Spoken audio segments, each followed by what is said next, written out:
Hello guys, അസ്സലാമു അലൈക്കും. ഇന്നത്തെ പുതിയ വീഡിയോയിലേക്ക് എല്ലാ കൂട്ടുകാർക്കും സ്വാഗതം. ഇന്നിവിടെ ഞാൻ കാണിക്കാൻ പോകുന്നത് ഒരു വ്യത്യസ്തമായിട്ടുള്ള ഒരു സാമ്പാറിൻ്റെ റെസിപ്പിയാണ്. ഇതുണ്ടാക്കുന്നത് എങ്ങനെയാണെന്ന് നോക്കിയാലോ? വീഡിയോ സ്കിപ്പ് ചെയ്യാതെ മുഴുവനായിട്ടും കാണുക. സമയം കളയാതെ നമുക്ക് വീഡിയോയിലേക്ക് പോകാം. സാമ്പാറിന് ആവശ്യമായിട്ടുള്ള കഷ്ണങ്ങളാണ് ഞാൻ എടുത്തിട്ടുള്ളത്. ഇതിൻ്റെ തൊലിയൊക്കെ ഒന്ന് മാറ്റിയതിന് ശേഷം നന്നായി കഴുകിയെടുത്തിട്ട് ചെറുതായിട്ട് എല്ലാം ഒന്ന് നുറുക്കി മാറ്റിയൊരു പാത്രത്തിലേക്ക് എടുക്കാവുന്നതാണ്. എല്ലാ കഷ്ണങ്ങളും ഇതുപോലെ വേറെ ആക്കിയിട്ട് വെക്കുന്നതായിരിക്കും കൂടുതൽ നല്ലത്. ഇനി വെണ്ടയ്ക്കയും അതുപോലെ ചെറുതായിട്ട് നുറുക്കിയെടുത്തൊരു പാത്രത്തിൽ മാറ്റി വെച്ചിട്ടുണ്ട്.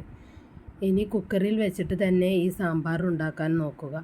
കുക്കർ ഒന്ന് ചൂടായി വരുന്ന സമയത്ത് ചേനയും പച്ചമുളകും വലിയ ഉള്ളിയും കൂടി ഇട്ട് കൊടുക്കണം പാത്രത്തിലേക്ക്. ഇനി ഒരു 1.5 കപ്പ് വെള്ളമാണ് ഒഴിച്ചു കൊടുക്കുന്നത്.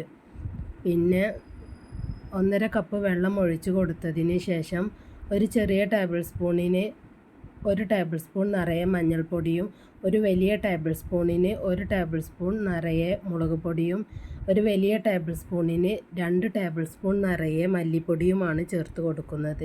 ഇനി ഇതെല്ലാം കൂടി ഒന്ന് നന്നായിട്ട് ഇളക്കി കൊടുക്കണം.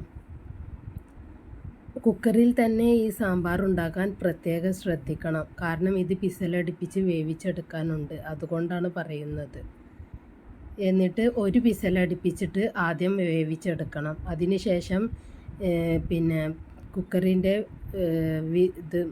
എയർ കളഞ്ഞതിന് ശേഷം മാത്രം ഇതുപോലെ മൂടി തുറന്ന് വെച്ചതിന് ശേഷം ബാക്കി കഷ്ണങ്ങൾ ചേർക്കാം. ഇപ്പോൾ ചേർത്ത് കൊടുക്കുന്നത് വെള്ളരിയും പിന്നെ ഉരുളൻകിഴങ്ങും അതിൻ്റെ ഒപ്പം തന്നെ തക്കാളിയുമാണ് ചേർത്ത് കൊടുക്കുന്നത്. ആദ്യം ഒരു പിസലാണ് അടുപ്പിച്ചെടുത്തിട്ടുള്ളത്. ഇനി ഈ 3 കഷ്ണങ്ങൾ ഇത് 3ഉം ചേർത്ത് കൊടുത്തതിന് ശേഷം ഒന്നുകൂടി നന്നായിട്ട് ഇളക്കിയെടുക്കണം. ഉപ്പ് ആദ്യം തന്നെ ഇട്ട് പോവരുത്. ഉപ്പ് ഞാൻ ചേർത്തിട്ടില്ല കേട്ടോ. ഉപ്പ് ലാസ്റ്റ് മാത്രം ചേർത്ത് കൊടുത്താൽ മതി. ഇനി മൂടിയിട്ട് ഒരു പിസലും കൂടി അടുപ്പിച്ച് വേവിച്ചെടുക്കാം. എന്നിട്ട് എയർ കളഞ്ഞതിന് ശേഷം പിന്നെ ബാക്കിയുള്ള എല്ലാ കഷ്ണങ്ങളും ഒരുമിച്ച് ചേർത്ത് കൊടുക്കാം. ഇത് നന്നായിട്ടൊന്ന് ഇളക്കി കൊടുക്കണം. ഇത് ഇളക്കി കൊടുത്തതിന് ശേഷം നമുക്കിനി ഇതിലേക്ക് വെണ്ടക്ക കൂടി ചേർത്ത് കൊടുക്കാം. എന്നിട്ട് വീണ്ടും നന്നായിട്ടൊന്ന് ഇളക്കി കൊടുക്കണം. 1.5 കപ്പ് വെള്ളം തന്നെ ചേർത്ത് കൊടുക്കണം. കഷ്ണങ്ങളൊക്കെ ഒന്ന് വെന്ത് കിട്ടാൻ വേണ്ടിയാണ്.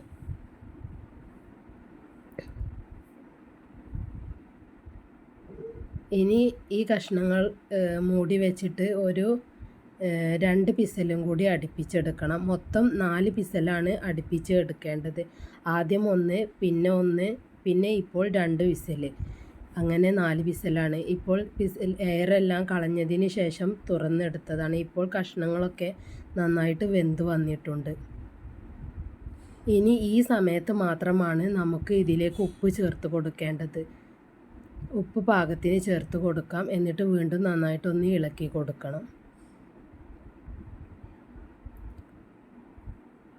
ഇനി ഇതിലേക്ക് ചേർത്ത് കൊടുക്കുന്നത് പിന്നെ പുളിവെള്ളമാണ്. സാമ്പാർ പൊടിയാണ്. സാമ്പാർ പൊടിയുടെ പാക്കറ്റിൻ്റെ പകുതിയോളം ചേർത്ത് കൊടുക്കുന്നുണ്ട്. ഇതൊക്കെ ഓരോരുത്തരുടെ ഇഷ്ടത്തിനനുസരിച്ച് ചേർത്ത് കൊടുക്കാവുന്നതാണ്. പക്ഷേ ഈ കറി ഇതുപോലെ തന്നെ ഉണ്ടാക്കി കഴിച്ചു നോക്കിയാലേ ഇതിൻ്റെ ടേസ്റ്റ് കിട്ടുകയുള്ളൂ. സാമ്പാർ പൊടി കൂടുതൽ തന്നെ ഈ സാമ്പാറിന് ചേർത്ത് കൊടുക്കണം. എന്നിട്ട് നന്നായിട്ട് ഇളക്കി കൊടുത്തതിന് ശേഷം മാത്രമാണ് പുളിവെള്ളം ചേർത്ത് കൊടുക്കുന്നത്. പുളിയും ഇതുപോലെ ഈ ഒരു കറിയിലേക്ക് ഒരു ആപ്പിളിൻ്റെ വലുപ്പത്തിലുള്ള പുളിയാണ് എടുത്തിട്ടുള്ളത്. അതൊന്ന് ചൂടുവെള്ളത്തിലിട്ട് നന്നായി കുതിർത്തെടുത്തിട്ട് അതിൻ്റെ വെള്ളം മാത്രം അരിപ്പയിൽ അരിച്ച് മാറ്റിയെടുത്തതാണ്. എന്നിട്ടാണ് ഫൈനലായിട്ട് അത് ചേർത്ത് കൊടുക്കുന്നത്.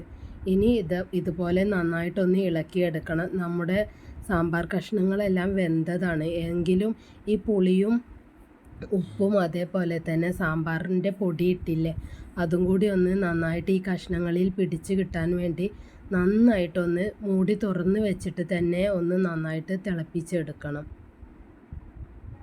ഇങ്ങനെ പത വരുന്നത് വരെയല്ല കേട്ടോ, ഈ പദം മുഴുവനും പോവണം. അതിനു വേണ്ടി നന്നായിട്ട് തന്നെ വെട്ടി തിളപ്പിക്കുക തന്നെ വേണം. ഹൈ ഫ്ലെയിമിൽ ഇട്ടിട്ട് തന്നെ തിളപ്പിച്ചെടുക്കണം.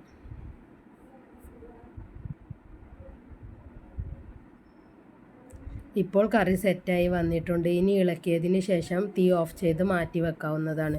ഒരു പാൻ അടുപ്പിൽ വെച്ച് ചൂടാക്കിയതിന് ശേഷം ഒരു 2-3 ടേബിൾ സ്പൂണോളം വെളിച്ചെണ്ണ ഒഴിച്ച് കൊടുക്കാം. എണ്ണ ചൂടായി വരുന്ന സമയത്ത് 1 ടേബിൾ സ്പൂൺ അല്ലെങ്കിൽ 1.5 ടേബിൾ സ്പൂൺ കടുക് ഇട്ടൊന്ന് പൊട്ടിച്ചെടുക്കണം. അതിലേക്ക് ഒരു തണ്ട് കറിവേപ്പിൻ്റെ ഇല കൂടി ഇട്ട് കൊടുക്കാം.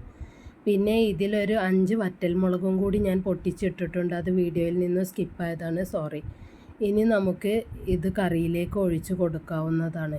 ഇപ്പോൾ നിങ്ങൾ കാണുന്നില്ലേ, വളരെ ടേസ്റ്റിയും തിക്നെസ്സുമായിട്ടുള്ള ഒരു സാമ്പാറിൻ്റെ റെസിപ്പിയാണ് ഞാനിപ്പോൾ വീഡിയോയിൽ നിങ്ങൾക്ക് കാണിച്ചു തന്നത്. ഇത് കാണുന്നത് പോലെ തന്നെ അപ്പത്തിൻ്റെ കൂടെയും ചോറിൻ്റെ കൂടെയും കഴിക്കാൻ നല്ല ടേസ്റ്റാണ്. ഒരു പ്രാവശ്യമെങ്കിലും ഇതുപോലെയൊക്കെ ഒന്ന് നിങ്ങൾ ട്രൈ ചെയ്തു നോക്കൂ, തീർച്ചയായും നിങ്ങൾക്ക് ഇഷ്ടമാകും. പിന്നെ എൻ്റെ വീഡിയോ നിങ്ങൾക്ക് ഇഷ്ടമായിട്ടുണ്ടെങ്കിൽ, ഉപകാരപ്രദമായിട്ടുണ്ടെങ്കിൽ, എൻ്റെ വീഡിയോ ആദ്യമായിട്ട് കാണുന്നവരുണ്ടെങ്കിൽ പ്ലീസ് ഒന്ന് സബ്സ്ക്രൈബ് ചെയ്ത് എന്നെ സപ്പോർട്ട് ചെയ്യണം. പിന്നെ അതുപോലെ തന്നെ ലൈക്ക്, ഷെയർ, കമൻറ്റ് ചെയ്യാനും മറക്കരുത്. ഇനി പുതിയ വീഡിയോ ആയിട്ട് കാണാം. അതുവരേക്കും ബൈ.